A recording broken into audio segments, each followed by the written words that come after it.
Hey everyone, Ashley here. Welcome back to my channel, or welcome if you are new here. Today we're going to be talking a little bit about my practice for the beginning of the year here.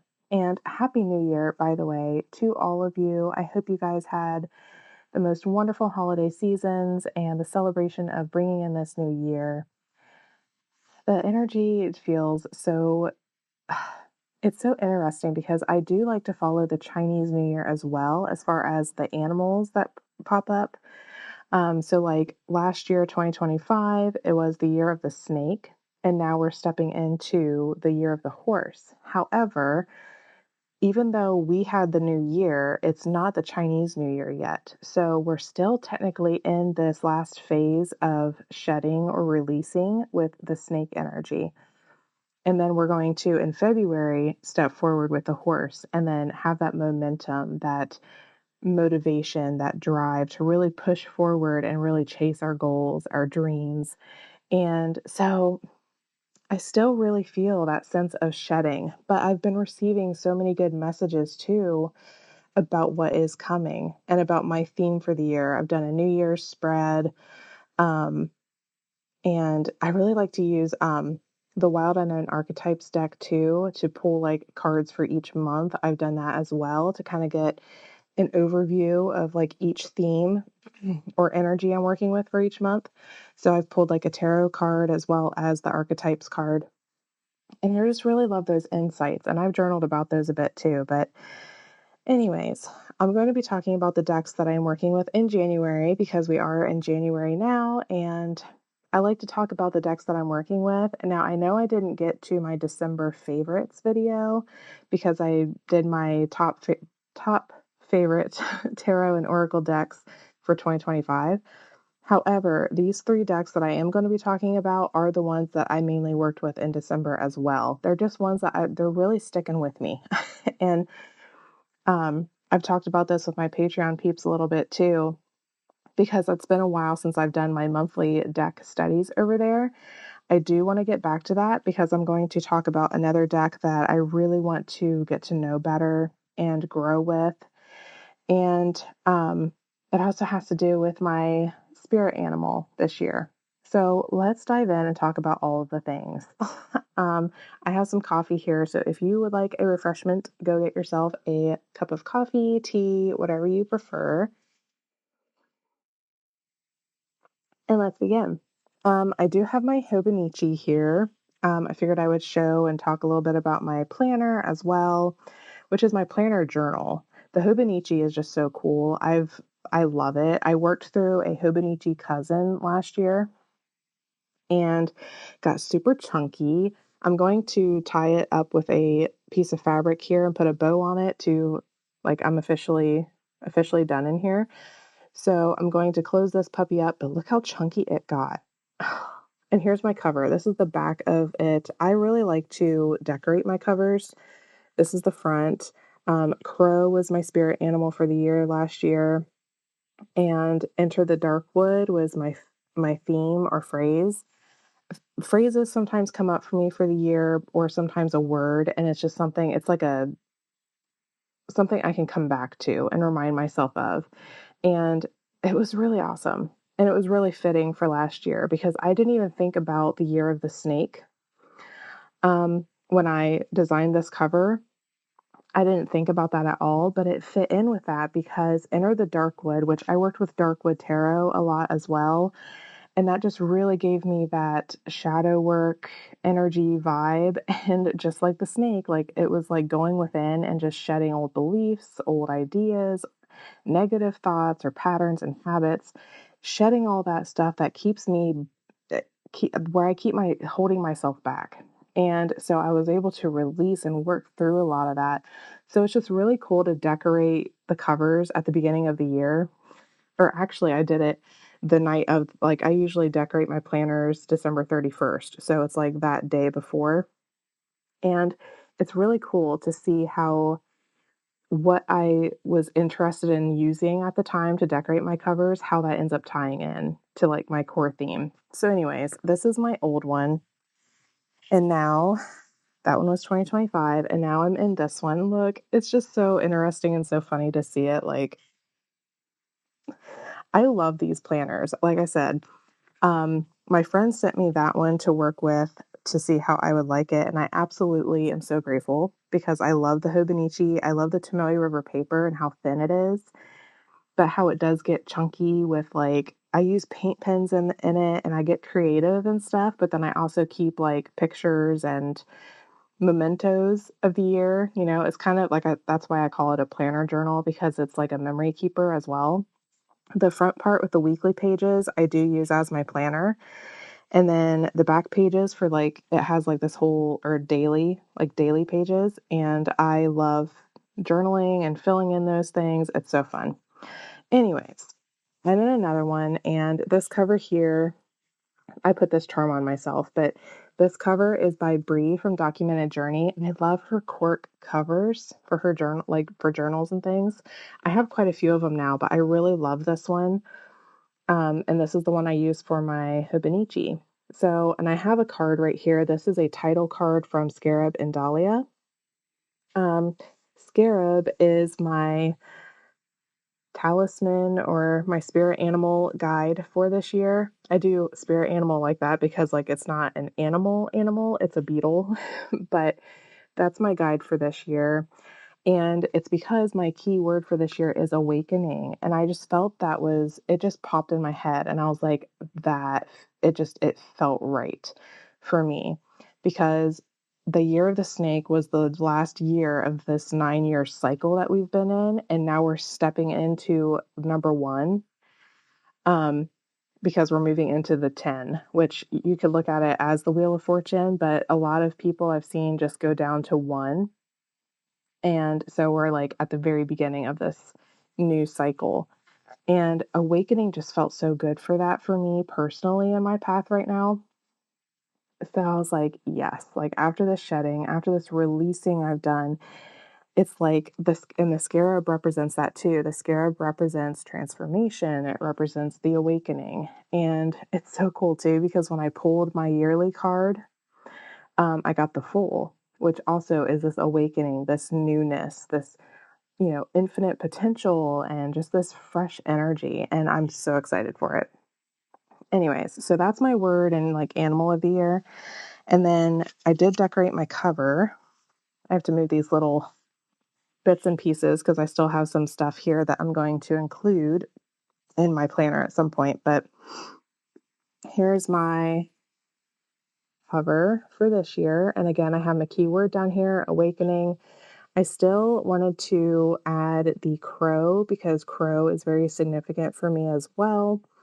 And as you can see, I have a lot of scarabs here. I also have an image from Ritual Tarot, which is the High Priestess card, which represents Isis. And I have the back of the Isis Oracle card image here because it's also a scarab. But Isis has really come forward for me, and she is just this very loving presence. And she wants to walk with me this year. I can just feel it. And there's a lot of healing and a lot more growth that that I'm working through with her. I'm in awe. It's amazing. And so I'm working with her very closely this year. And I just love how it all like came to be. But here's the back of my planner that I have here. And again, some of these are from Tiara May from Ritual Tarot. This up here, this is from like an oracle of hers. I love finding images and things that I just love and that inspire me and empower me. And I love decorating my covers with that. I also did a little bit of the inside here as well. So I love collaging and making things, like I said, that inspire me. So that's what I've done there. And I'm so happy to get started in this. Or, I mean, I have already started in it, but I really love filling in the new pages. I love the fresh start with a new planner. And then speaking of a new planner, we also have a new journal. I also did collage this as well with the same type of vibes and energy for this beginning new year, new cycle. So I have this image, or I have this journal here, and I began it on the 1st. I just wanted a fresh start with everything, so that's what I did. This is a Loistrom, 1917. Yeah, not sure exactly how you pronounce it, so please forgive me there, but it's a Leuchtturm 1917 journal. I've used one of these before as a bullet journal like years ago, and I really did enjoy it. I love the size because if I like, I also like to work in moleskin journals. And I have one right here. This is the extra large size. My last tarot journal um, was one of these. It was the same exact size. It was just this bright green color or like a lime yellow green. And I loved it. However, it is really big. And I don't typically mind the size. It's like comic book size. It's fine. Um, and this one's actually going to be a study book for me. I'm working through some tarot books. And so this is going to hold notes and things. But um, like I said, I didn't mind that, but I did want to go to something smaller. And I have also worked with the Moleskine A5 size. The problem with those is that they're the A5 size, like height wise, but width, they're like this thin. So I really, really like this size. I like that it's wider. And I've really been enjoying working in here. Um, I really do. I already really enjoy it. So that's my journal for the beginning of the year as well, and I'm absolutely loving it.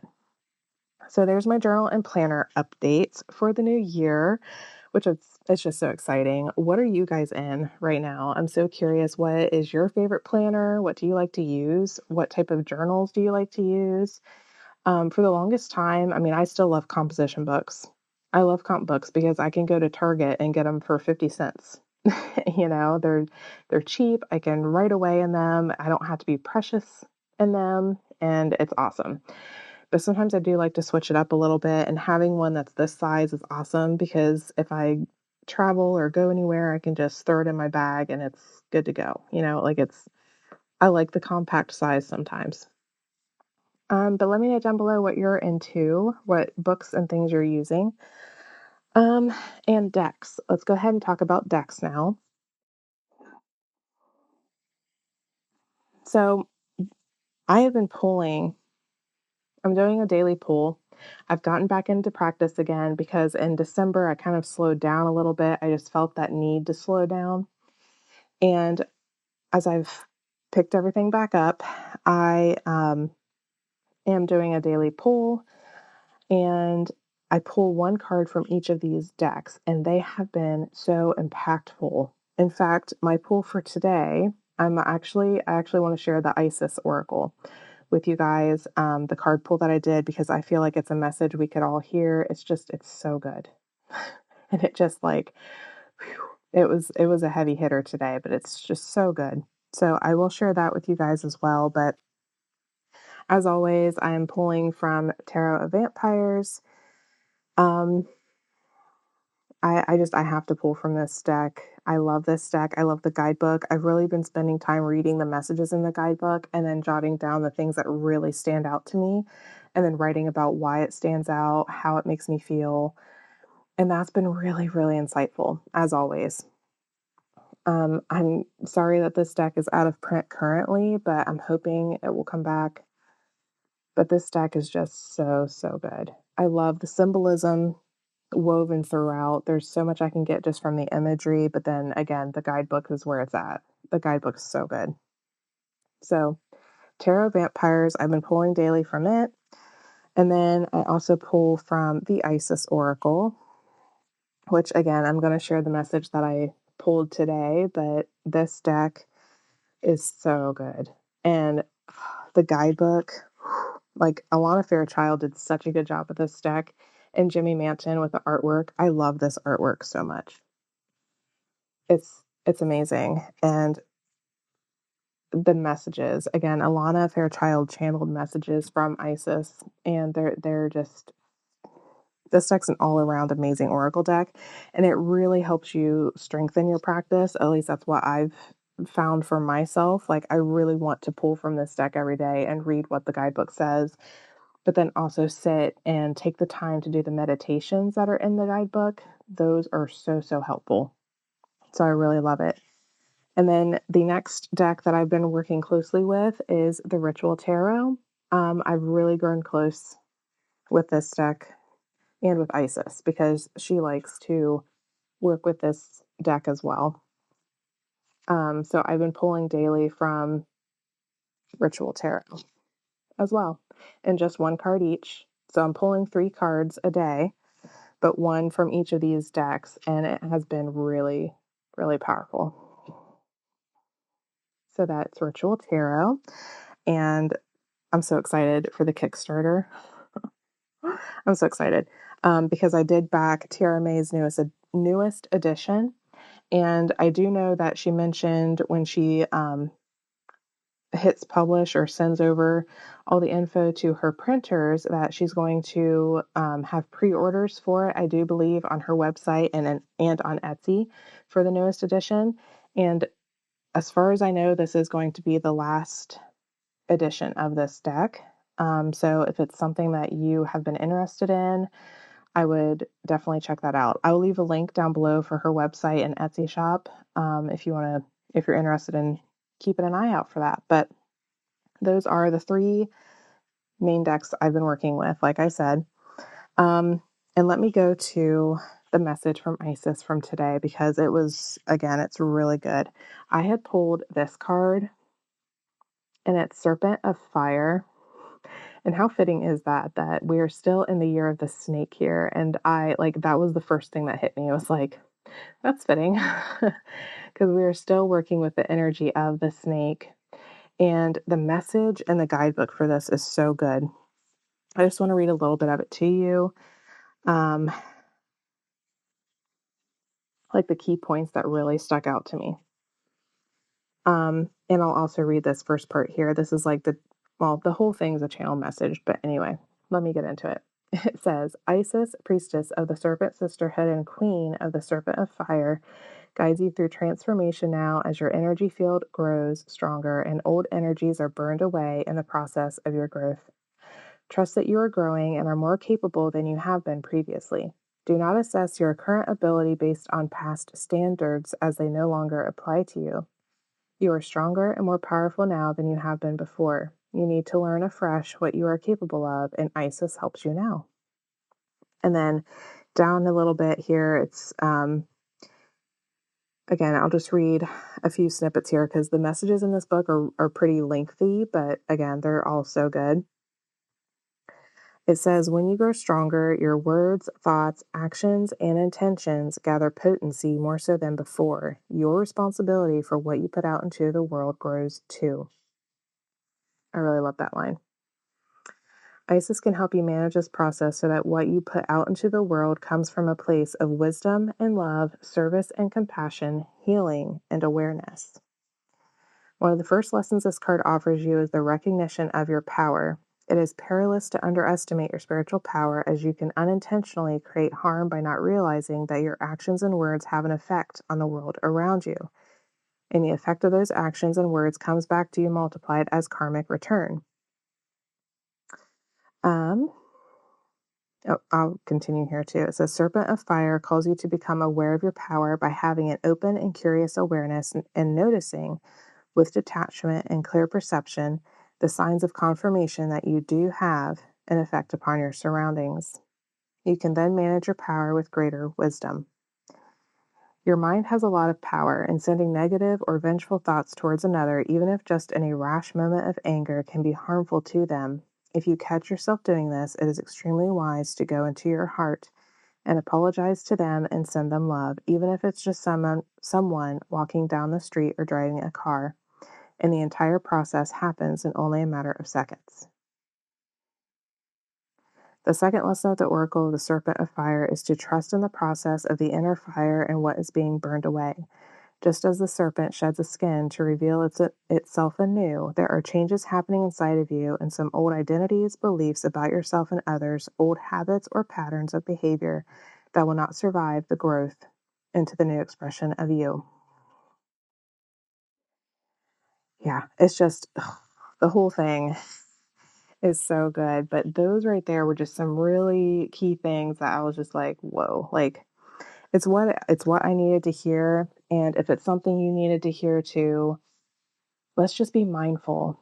Be so mindful and pause. I feel like a lot of times we are in this just rushing phase, or we just want to rush, rush, rush and go, go, go, and just not be in control of our tempers. And when things frustrate us, we just get like all blah and snap, or, just get all frustrated and worked up. And it's a reminder to just pause and remember that our thoughts, our actions, our words really do affect everything around us. And if we are in that constant state of grr, then we're not going to have this peaceful energy around us, or we're just going to just always feel just so on edge. And I know I don't want to live that way and be on that constant, So just a little reminder there. If it resonates for you, that's awesome. If not, always take whatever resonates for you. But I know that for me today, at least, felt pretty good.